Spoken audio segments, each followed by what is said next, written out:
Tudo bem, gente? Como é que vocês estão, hein?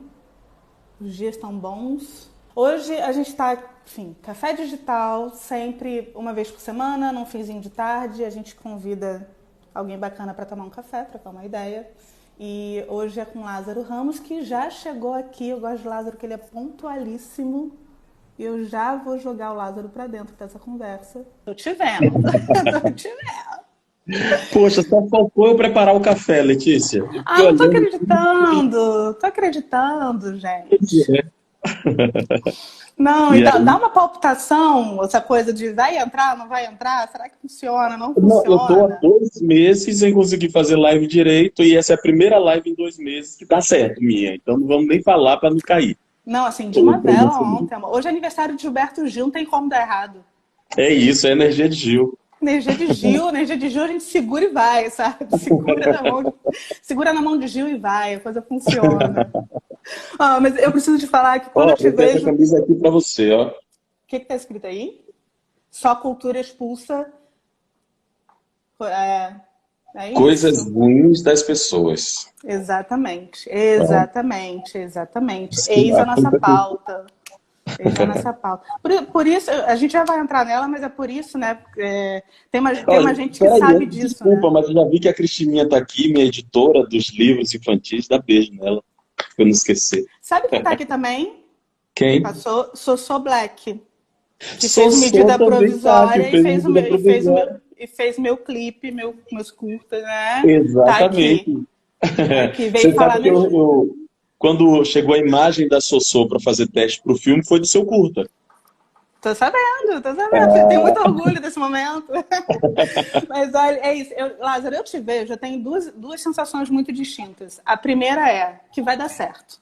Eu olho para você e Ah, falo, gente, é o Lázaro, vai dar certo, não tem como dar errado. E a segunda é, eu tô fazendo pouco, preciso fazer mais, porque eu tenho que acompanhar o Lázaro e fazer mais coisas, mais coisas, mais coisas. Mas enfim, tá tudo, assim, tá tudo bem dentro do que pode estar bem, vocês estão bem, tá tudo em tá tudo paz. caminhando, né? Eu tenho falado muito, toda vez que alguém fala assim, tá tudo bem, eu falo, já não se usa mais essa pergunta, porque ninguém está totalmente bem, né? A gente está caminhando, dias melhores, dias mais difíceis, mas pelo menos caminhando e aprendendo coisas novas, né? Isso que é importante. Não, isso que é fundamental. Eu tenho começado essas lives aqui da Bienal, assim, antes da gente sempre entrar nas pautas do dia e tal, eu gosto muito de entender as pessoas pelo que elas trazem de memória afeto. Uhum. E aí, eu queria te perguntar, em relação a livros, se você tem algum livro, antes de tudo, antes de você ser o Lázaro Ramos, Uhum. de memória afeto, e depois eu fiquei pensando também, além dessa coisa mais tenra de infância, se Uhum. você entrou no Teatro Olodum, no Banco Teatro Olodum com 16, né? Isso. E aí, quando a gente, enfim, eu fiz teatro também mais ou menos na cidade, quando a gente entra nesses grupos de teatro, tem também aquele primeiro momento que alguém fala assim, lê esse livro, leva essa peça para Uhum. casa, né? E, enfim, você nunca você nunca tinha lido aquele livro, ou você já tinha lido não com aquele acompanhamento, né? Com aquela Sim. visão de que foi isso que aconteceu e como aconteceu e tal. E eu queria Uhum. que você tentasse resgatar essas duas memórias para mim, assim, de literatura. Nossa, é uma memória fácil, sabe por quê, Letícia? Porque eu tenho um pouco de vergonha. Eu virei leitor já com 15, 16 anos.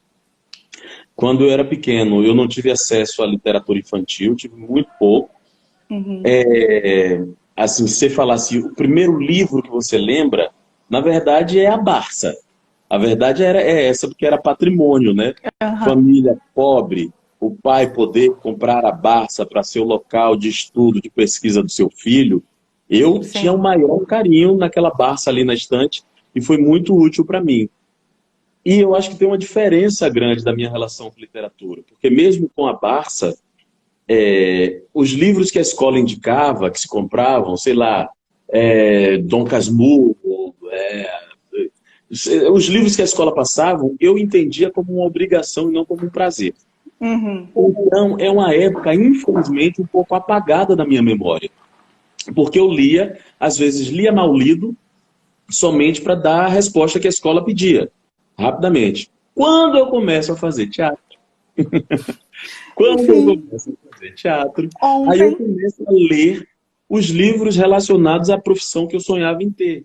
E aí eu Aham. comecei a ter prazer com aquilo.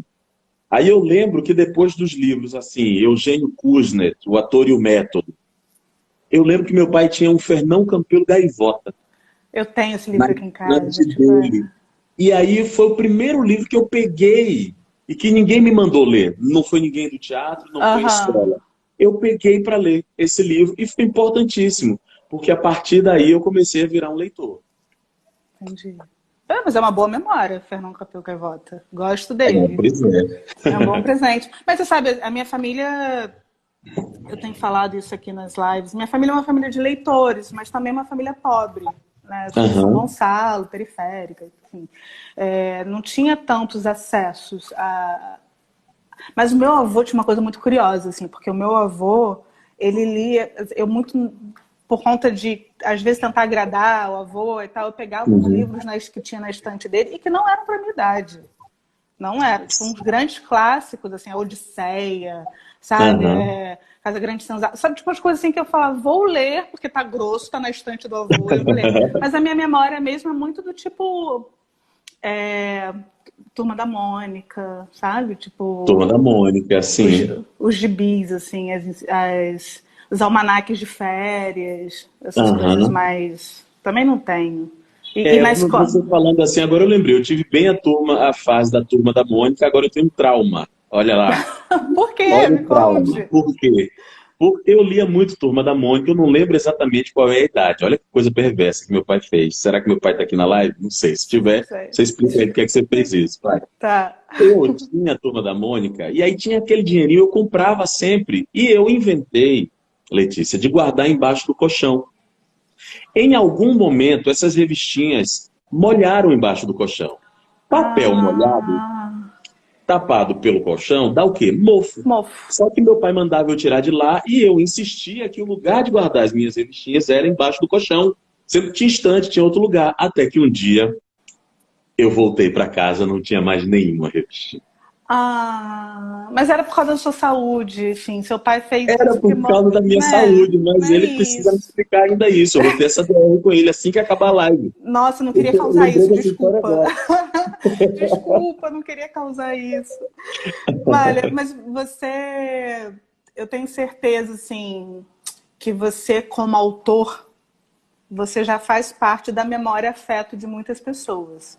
Quando você foi lançar o Na Minha Pele, eu vi aquele boom com as escolas, né? Você ir visitando as escolas, eu duvido que aquelas pessoas vão esquecer a sua presença, a sua leitura, a sua visita. Mesmo os infantis também, né?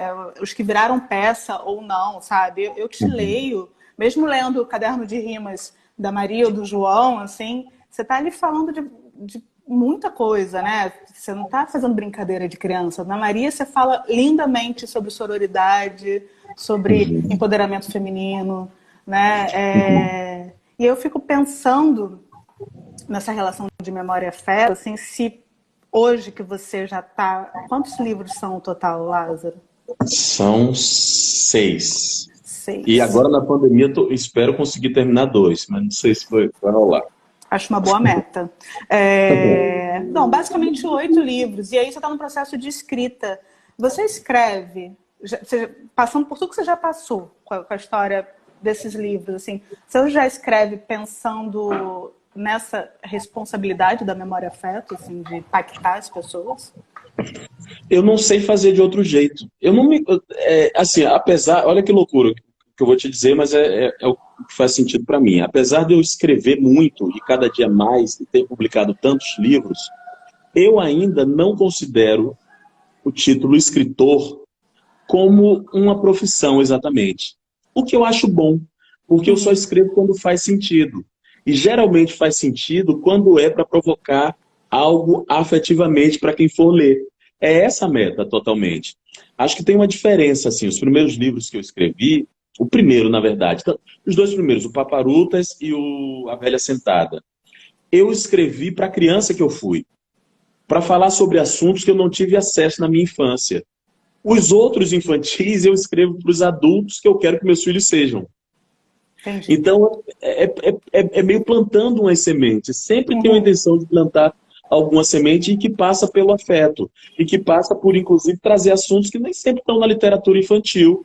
E do jeito que eu sei fazer. Letícia, você sabe quando eu escrevia para criança, eu não sabia que eu estava escrevendo para criança. Eu só estava escrevendo. É porque eu queria falar aquilo. Aí tinha uma voz que vinha bem-humorada, que trazia a identidade como assunto, autoestima, ludicidade. E aí eu fui enquadrando para as crianças. Uhum. Mas tem camadas aqui dos livros infantis, inclusive, que fazem absolutamente parte do meu mundo adulto, das minhas descobertas como adulto. A Velha Sentada é um livro que fala de uma menina de 9 anos que acha que tem uma velha sentada dentro da cabeça e por isso ela é desanimada. Fala de uma época da minha vida em que eu estava sem animação para nada e de uma época que foi uma época que eu perdi minha mãe, que era muito quem me dava direcionamento, que me dava motivo para fazer as coisas. Eu queria muito agradar ela. Quando ela morreu, eu fiquei perdido. E eu já era adulto. Então Uhum. foi daí que veio o livro, mas acabou sendo escrito, veio com uma linguagem que é essa linguagem que acaba dialogando muito com as crianças. E você recebe, eu fico imaginando, assim, eu faço produtos infantis também, e é muito louco, assim, porque para mim passa por esse lugar de que eu estou falando ou com a minha memória, exatamente o que você está falando, com a minha memória de infância, ou com a criança que eu desejo criar. Não tenho filhos, mas assim, o que eu Uhum. espero das crianças, né? E aí eu recebo muito feedback de adultos, assim, de tipo, olha, eu li, tive um insight disso, aquilo, outro. E por isso eu sou meio contra hoje, assim, de quando alguém fala, isso aqui é para infância, sabe? Eu acho que um bom produto, ele fala tem diferenças de linguagem, claro, mas ele tem que comunicar, né? Com adultos e com É meio livro crianças. para as famílias, né? Porque Sim, é o único livro que qualquer idade pode ler. A verdade é é, essa, né? É o único exa livro. exatamente. Se você pensar o pai que vai ler para o filho, né? Enfim, tem isso. O que você está escrevendo agora? Posso saber? Ou é Olha, tô. segredo? Não, não é segredo, não. Estou aqui em duas lutas. Uma que eu estou muito travado, porque está mexendo com o meu emocional. Eu tive um convite, meu Deus, coisa mais linda do mundo.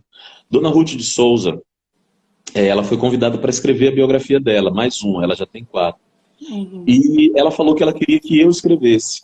Eu fui encontrar com ela e falei, Dona Ruth, eu não quero escrever sua biografia, eu acho que a senhora tem que falar sobre sua vida.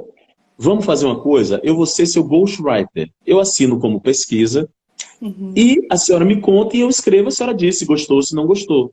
Eu comecei a ir encontrar com ela de 15 em 15 dias, nos domingos, à tarde, e a gente passava a tarde conversando e ela me contava as histórias dela. Só que ela faleceu antes de concluir a contação das histórias. E eu estou agora com essa meta. Vai ser um livro que eu vou ter que assinar, porque agora vai ter uma boa parte que vai ser de um trabalho posterior, Uhum. mas eu não estou conseguindo. Toda vez que eu entro em contato com material de pesquisa, com o que eu já escrevi, eu fico travado. Não sei que Imagino. hora eu vou conseguir. E um outro, eu estou me arriscando num livro para adolescente. Eu não sei, eu não sei o que é que os adolescentes vão falar. Eu já entreguei para a É editora. uma ficção para É uma adolescente. ficção para adolescentes. É. E tem um relançamento da Velha Sentada, que a Palas vai fazer, que eu sou doido por esse livro, eu adorei que a Cristina me fez essa provocação de relançar o Velha Sentada. Entendi. Tava falando da Dona Eles estão Ruth. aqui, ó, mostrar aqui pro povo, na minha Por favor. pele. E A aliás, Velha eu Sentada. vou fazer o merchan no meio dessa live, Aham. que assim que a gente acabar a live, seus livros vão estar com valor promocional nos stories da Bienal. Oba! Então é Ó, só esse uma aqui é arrasta para em cima para quem parceria com não o Mundo tem. Bita. Isso aqui é a coisa mais linda do mundo. Eu adoro Esse, mostrar essa foto que tem aqui no livro, olha. lindo. Amo, Aliás, amo, amo. eu tenho os cadernos de rima, que também tem ilustrações lindas, né? Você escolhe bem os seus parceiros, hein, Lázaro? Poxa, e são parte fundamental de todos os livros. O Maurício Negro, que é esse incrível ilustrador que fez o Caderno de Rimas do João e o Caderno Sem Rimas da Maria, é um cara muito talentoso. A Velha Sentada foi feita pelo Edu, E o Sinto o que Sinto é muito lindo a história da Ana Maria Sena. É o primeiro livro que ela ilustra. A Ana Uhum. Maria é estudante da UNB Ai, que e maravilha. a editora encontrou ela pelo Instagram e ela fez um trabalho tão lindo, é tão bacana. É, e aí aquela coisa, como eu te falei, eu não me considero assim, escritor como profissão. Escrevo. Aham. Ah, Mas um dos aprendizados foi justamente esse, assim, dessa segunda leitura que vem através das ilustrações, né? E a gente tem ilustradores no Brasil que são incríveis. É muito impressionante a qualidade dos nossos ilustradores. muito, muito, muito. Eu fiz um trabalho em 2018, enfim, era o ano do Brasil na França. Eles estavam homenageando a galera da animação. Então tinha Sim. também toda essa galera de ilustradores. E aí eram 100 anos de animação brasileira e passava pelo bloco da ilustração. Lázaro, a gente não tem ideia das coisas que já foram feitas e Nossa.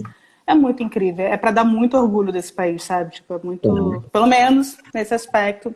Tava falando da Dona Ruth e aí eu queria te contar a partir de um relato pessoal, para a gente entrar no Uhum. assunto, que é o seguinte, a gente fez um trabalho, acho que foi em 2017, né? Aquela coisa do. Aquele evento que você que era o mestre de cerimônias desse evento, e aí Dona Ruth, Perfeito. você entrou com a Dona Ruth, aquela cena linda, você é o príncipe, levando a nossa homenageada. E naquele evento, cara, eu aprendi muito. É isso. Porque eu tinha um lugar muito confortável na vida, assim, a mim bastava não ser racista, Uhum. sabe? Porque meu pai é Sim. preto, minha mãe é branca, e eu falava, tá tudo bem, gente, eu não sou racista. E eu não entendia a dimensão das coisas, porque já eram tantas lutas, sabe? Tipo, mulher, Sim. férica, já era tanta coisa para me preocupar, para ocupar os lugares, que eu não pensava mesmo. Essa era a realidade, eu não pensava. E aí, naquele evento que eu estava, enfim, trabalhando e tal, eu apanhei todos os lados. Porque era tipo, era a gente vindo falar daqui, isso não tá certo aqui, isso não tá certo ali. E ali plantou-se uma semente no meu coração. Tá. Acho tão importante a gente poder falar sobre isso, né? Uhum. E falar sobre racismo não é um assunto prazeroso, mas é um assunto necessário, principalmente porque é estruturante das nossas relações e continua sendo estruturante da nossa nação. A verdade é essa. Uhum.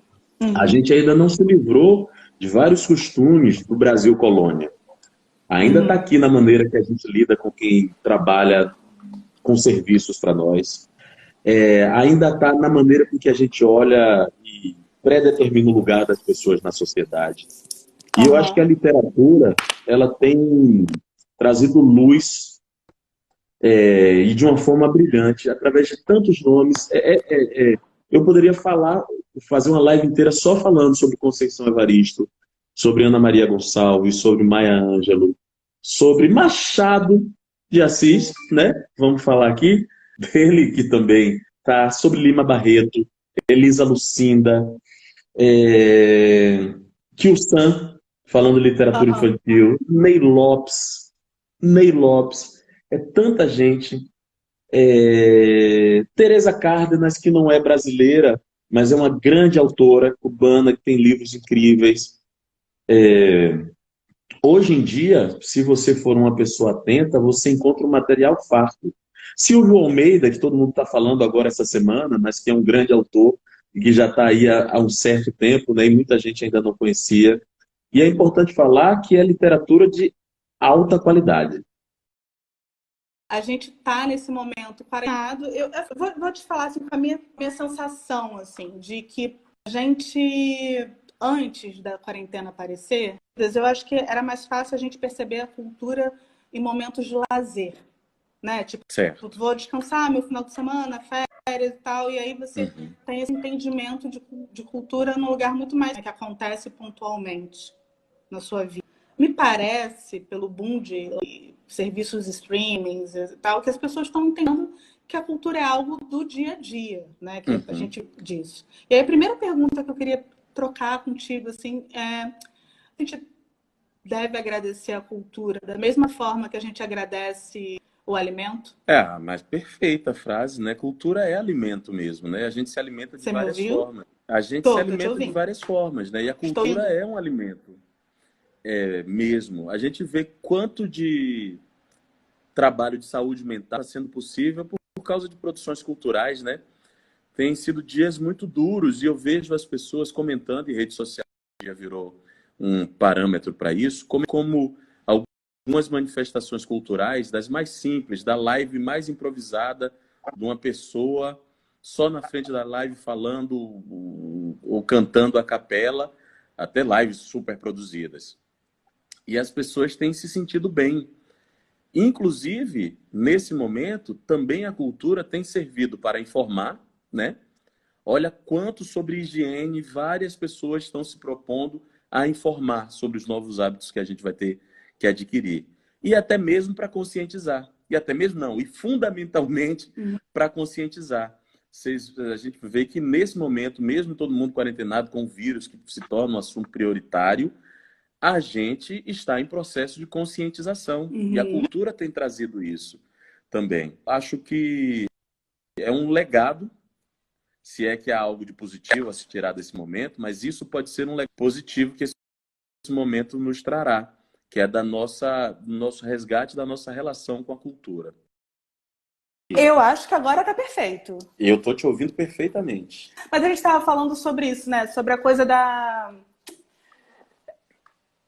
Quando a gente pensou nessa conversa, a gente estava falando sobre o presente da cultura, e eu falei, cara, essa palavra, o presente, ela é muito. Ela é ambígua, né? A gente Uhum, fala do estado que estamos agora, mas a sim, gente fala também dessa dimensão da cultura como bênção, sim.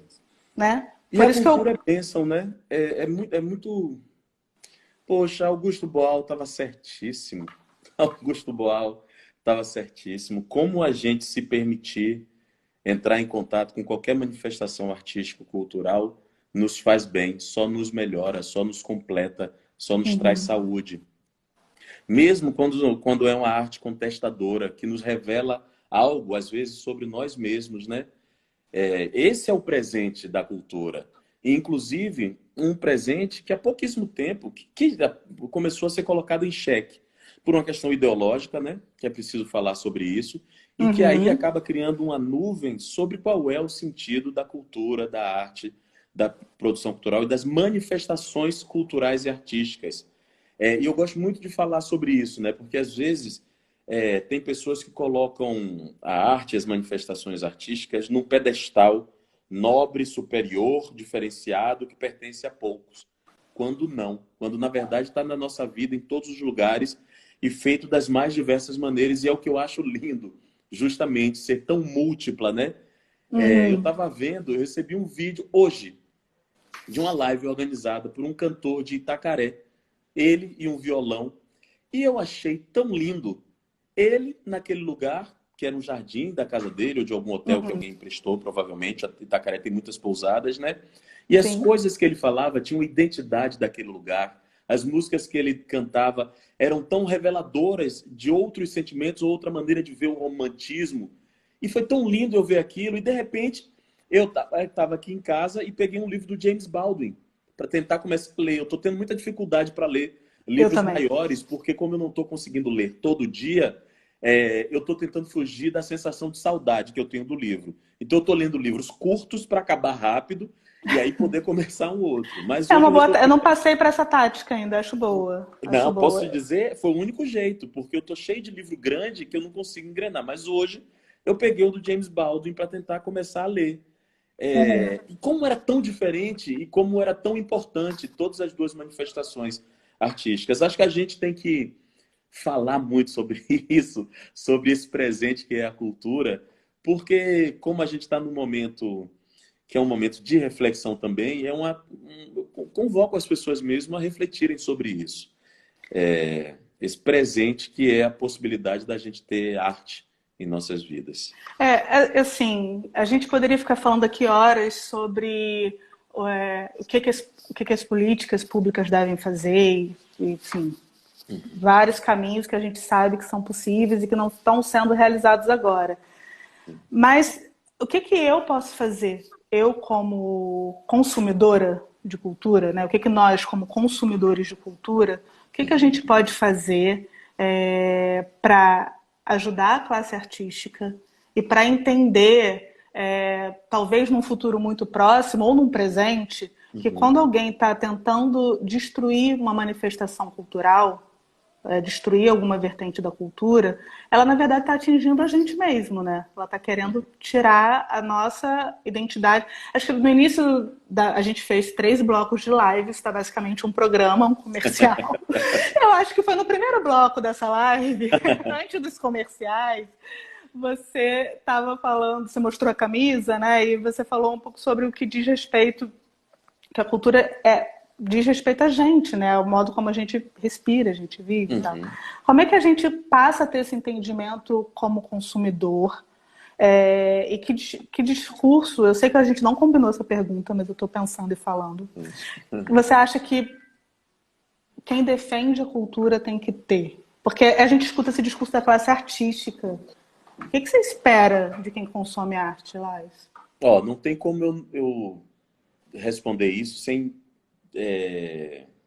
politizar um pouco. Acho que é preciso. Uhum. Eu acho que tem um trabalho de conscientização do que significa a economia da cultura.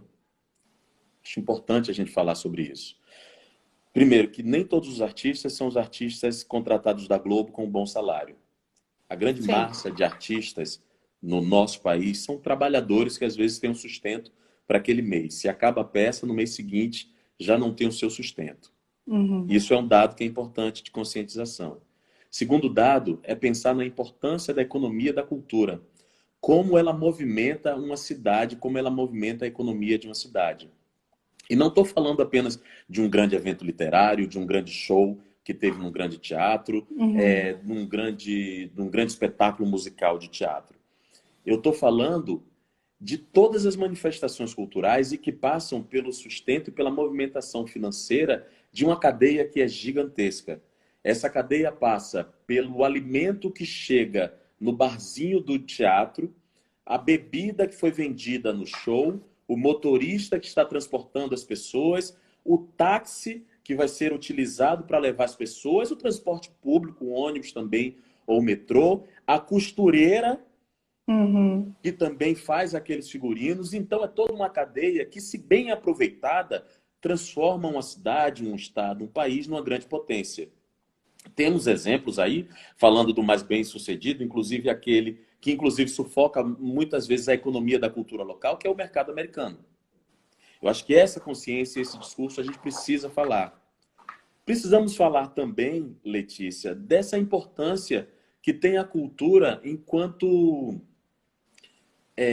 artifício de revelar um país e revelar as pessoas e registro histórico. A cultura fez isso ao longo do tempo. Quando a gente vai assistir um filme que foi feito em 1960, não é apenas a história que está ali. Tem um registro da moda da época, da maneira de se Uhum. comportar e de se relacionar das pessoas, das músicas que estavam tocando naquela época e que revelam aspectos do nosso ser, né? Tem esse aspecto histórico. Então eu acho que a gente precisa conversar muito sobre isso, porque a cultura a gente está fazendo agora. Isso aqui que a gente está fazendo é uma manifestação cultural que ficará para sempre do período de pandemia. Live. Eu, que era uma Uhum. pessoa absolutamente crítica ao universo digital, dizia que tem que ser usado com parcimônia, porque afasta, porque não tem o olho no olho, porque não tem o toque. Agora vejo as lives ressignificadas e se transformando numa produção cultural importantíssima, onde a gente está se encontrando, trocando informações, criando esse formato que está você em cima e eu embaixo, e que talvez a gente vire um, se eu fizer isso aqui, sua Sim, cabeça vira meu corpo. Isso é registro do nosso tempo. Isso é sim. registro do nosso tempo. Eu não sei mais o que falar, porque às vezes parece que a gente está tendo que explicar o óbvio. A gente passa Sim, muito por esse período. E por sim. quê? Porque a gente está alimentado por duas sensações. Uma de que a gente explica o mundo em 124 caracteres do Twitter. A gente acha que a gente não precisa mais do tempo de reflexão, a gente não precisa mais de textos grandes, a gente não precisa mais da dúvida, a gente tem que falar uma frase certeira que vai silenciar o outro. E esse silenciamento do outro, que também é uma maneira da gente se relacionar agora, mas que precisa de reflexão, está se transformando em política de Estado. Uma política que autoriza o racismo, uma política que autoriza o machismo, uma política que autoriza as violências. E isso é um caminho para a gente chegar à barbárie. Por isso que a gente precisa falar sobre os nossos afetos.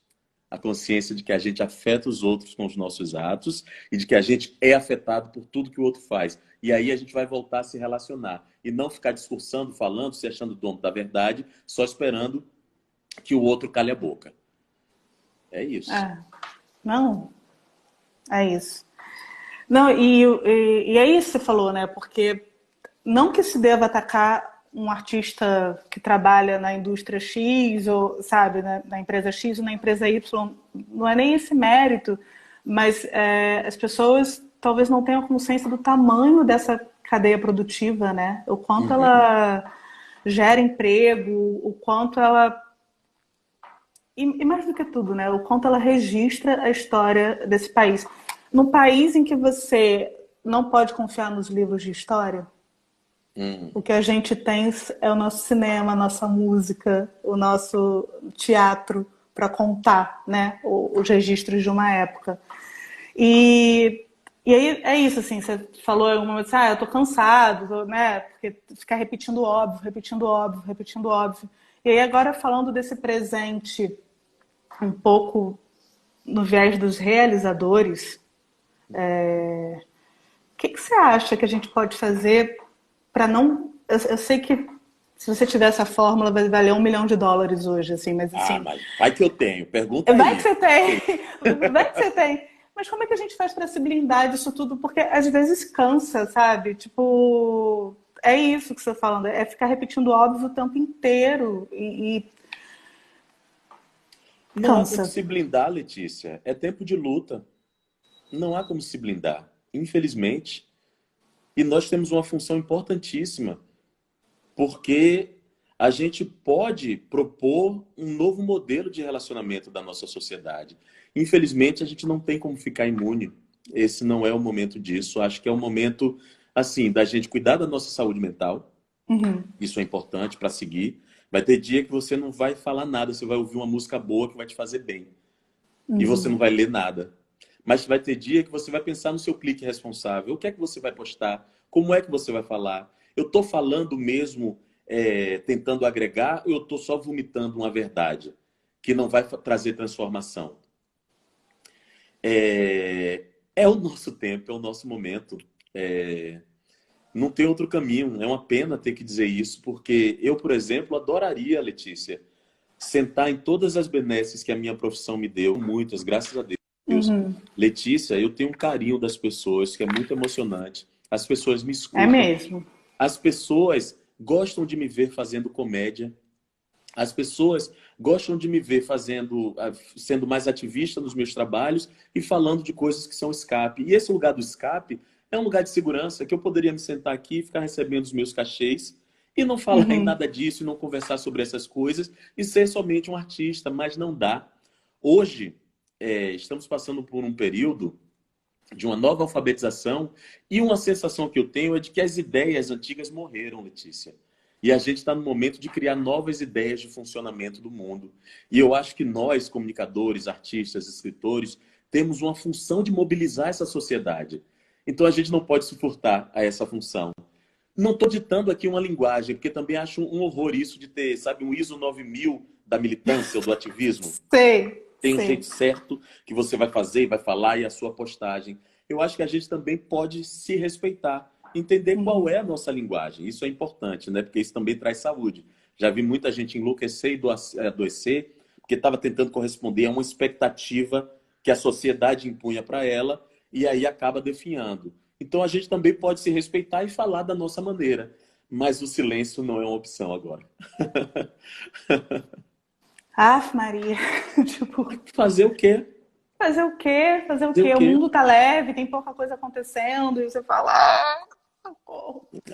Vem cá, vem cá. Eu vou abrir para as perguntas, né? Mantendo a tradição bienal de ler perguntas e tal. Mas antes dessas perguntas, A gente não tinha combinado, mas você fez uma promessa num vídeo que você postou segundos antes da gente entrar, que eu falei, vou ser obrigada a cobrar. Falou que ia ler trecho de alguma coisa.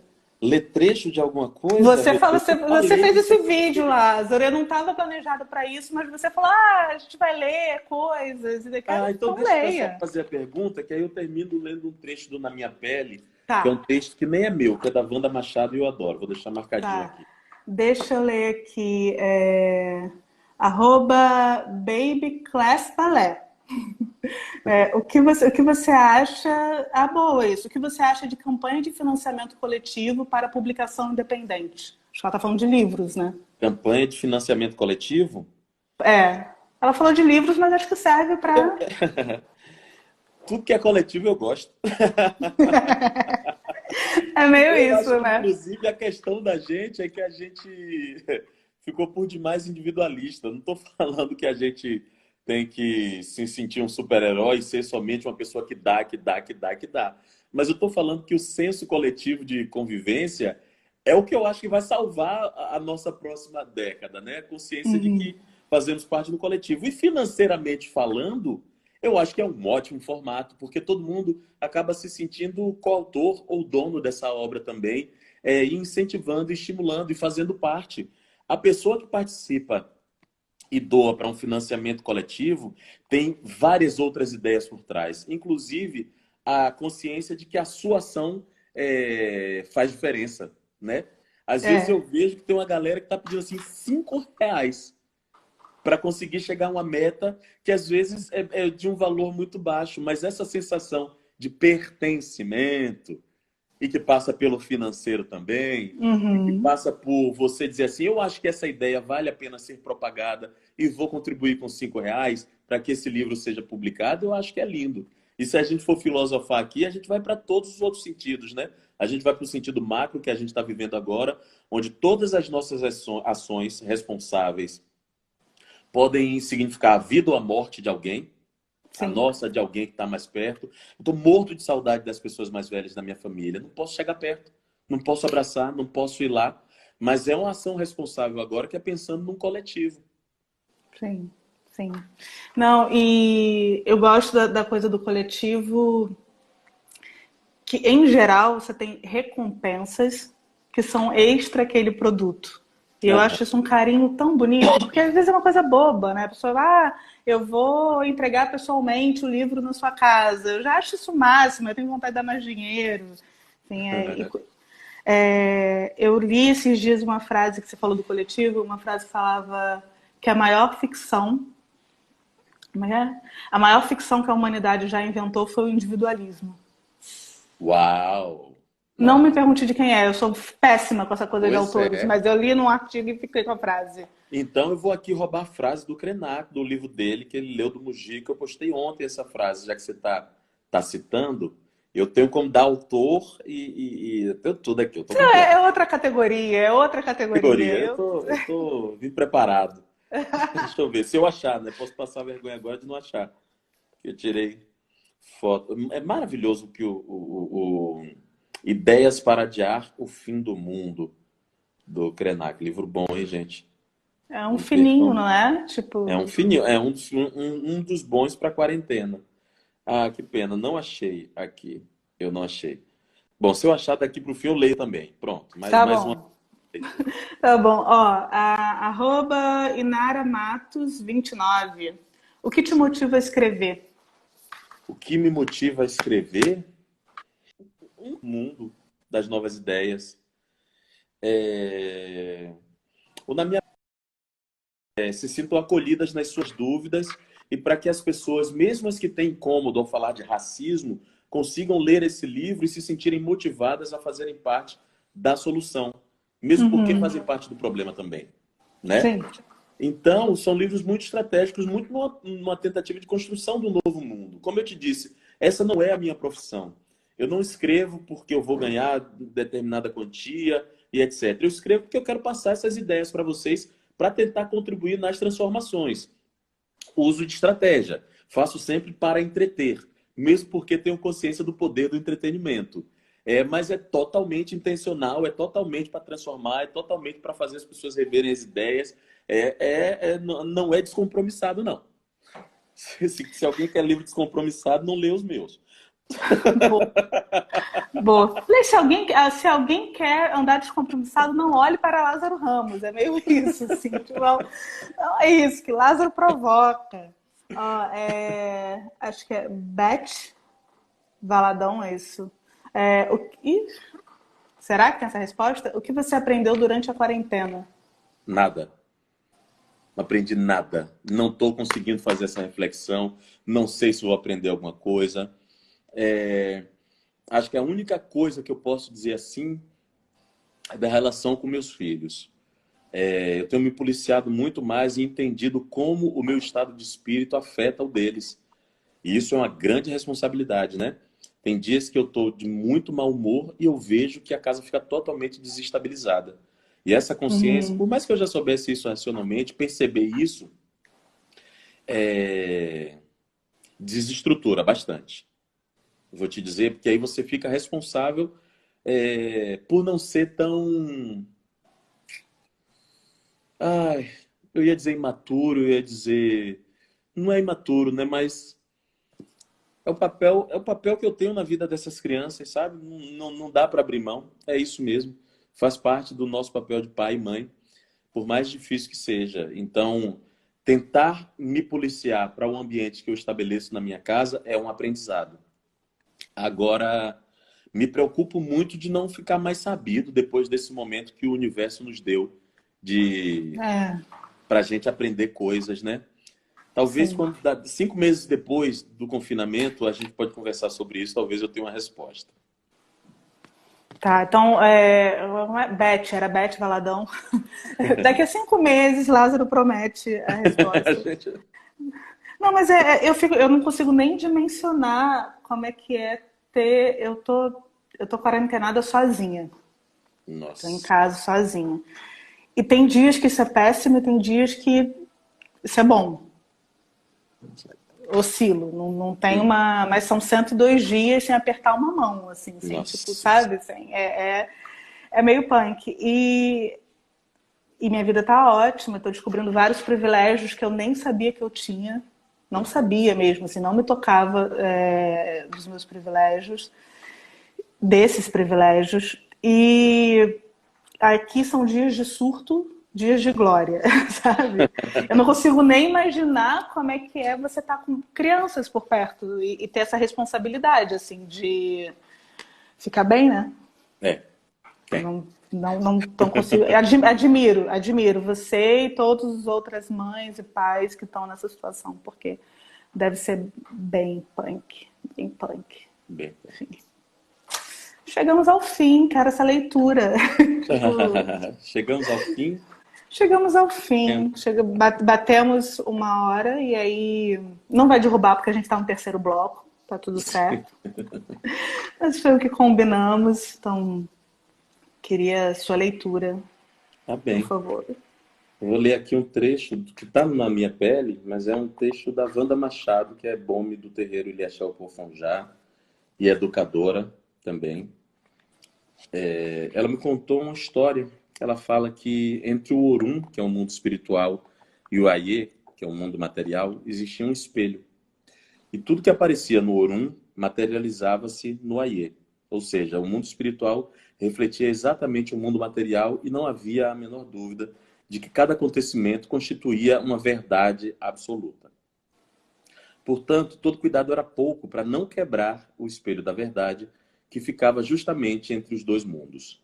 Mas vivia no Aie uma jovem chamada Mahura. A jovem trabalhava dia e noite ajudando sua mãe a pilar inhames. Um dia, desavisadamente, ao perder o controle do movimento ritmado da mão do pilão, bateu forte no espelho, que se espatifou, lançando seus cacos pelo mundo. Assustada, Mahura foi se desculpar com Olorum. E qual não foi a sua surpresa quando o encontrou tranquilamente deitado à sombra do Iroko, que é uma árvore considerada sagrada para os africanos. Olorum ouviu as desculpas da jovem atentamente e em seguida declarou que daquele dia em diante não existiria mais uma única verdade. Diz ele, quem achar um pedacinho do espelho encontrará estará encontrando apenas uma parte da verdade, porque o espelho reproduz apenas a imagem do lugar em que se encontra. Esses somos nós, reflexos de um espelho quebrado, que, como um mosaico, apresenta um pedacinho de nossa história. Se visto com carinho, cada pedaço pode ter sua beleza, valores e complexidades reconhecidos. Para isso, tem surgido novas vozes, novos portadores do microfone, prontos para ampliar suas falas, experiências e histórias. Portanto, amigas e amigos, ouçam as vozes desse Brasil plural e nosso. Agora, complemento. Ouvir de verdade. Quando a gente ouve de verdade, a gente consegue conversar, a gente consegue dialogar. E a gente consegue, às vezes, até mudar de ideia. A gente não fica só esperando o outro dar uma pausa para a gente achar um argumento para silenciar o outro. É disso que a gente está precisando. Conversa, meu povo. Amado. Olha, eu vou quebrar um protocolo, porque eu sei que eu tô aqui dentro da Bienal, representando a Bienal e tal, mas eu não posso deixar de falar que eu te amo. É isso. Ah, Leti, eu Eu também te amo. E adoro te ver, já dá uma vontade, é isso, vai dar certo. Eu olho pra você e falo, vai dar certo, é um momento, é uma fase, vai dar tudo certo. É bom bater papo com você, Lés. Quero muito mais cafés, assim, virtualmente e na vida. E E na Bienal, você sabe o quanto você é querido, o quanto a gente adora te ter por lá. Setembro do ano que vem vai estar tudo resolvido. E a gente vai fazer uma linda festa, uma linda Bienal. E você já é nosso tapete vermelho para Lázaro Ramos passando. lá É estarei, isso, meu. com alegria. Ó, alguém perguntou aí qual era o livro, você leu Na Minha Pele, né? E aí vou... Esse livro maravilhoso, quem não tem, adquira. E assim que a gente acabar, vai ter nos stories da Bienal, arrasta pra cima, os livros do Lázaro com desconto. Nossa, rimas, rimas. João e Maria. Amor, muito obrigada. Eu que Muito obrigada agradeço. mesmo, assim. Enfim, eu fiquei lendo os comentários um pouco enquanto você falava, assim, durante esse nosso terceiro bloco. No primeiro e no segundo eu não consegui muito não, porque eu estava tensa com a tecnologia, mas acho que você ilumina. É isso. É isso. O que ilumina são os encontros, Letícia. Os encontros que iluminam. Quando a gente se isola e não se permite ser afetado pelo outro, a gente vai para a escuridão. A gente se ilumina. É isso. Amor, beijo. Um beijo. Fica bem, se E, ó, cuida. Bienal, não vou devolver esse celular, porque está muito melhor que o meu. E funciona. Se alguém vier aqui na porta pegar o celular, eu não vou devolver. Ixi, Maria. Eu sei que vocês vão entrar. Não faz, né? Tá dito, tá dito, tá dito e tá com testemunhas ainda por cima. Tô brincando, É pelo amor isso. de Deus. Beijo, meu amor. Até Beijo. breve. Até Até breve. breve. Beijo. Beijo. Fomos, né, gente? Nossa, 3 blocos de live. Nunca pensei que isso fosse acontecer nas nossas vidas. Mas é uma junção tecnológica, energética, sei lá. É isso. Bom, semana que vem a gente tem... Semana que vem, se eu não me engano, é na terça-feira. Acompanha aqui na Bienal que eles vão confirmar direitinho. Mas semana que vem é Emicida. Imagina que conversa será essa, Brasil? Falar com a Emicida, tomar um café com a Emicida. Nossa, estou honradíssima desde já. Espero vocês semana que vem. Não esquece, comprar livro do Lázaro, arrasta pra cima, stories da Bienal, tudo com desconto.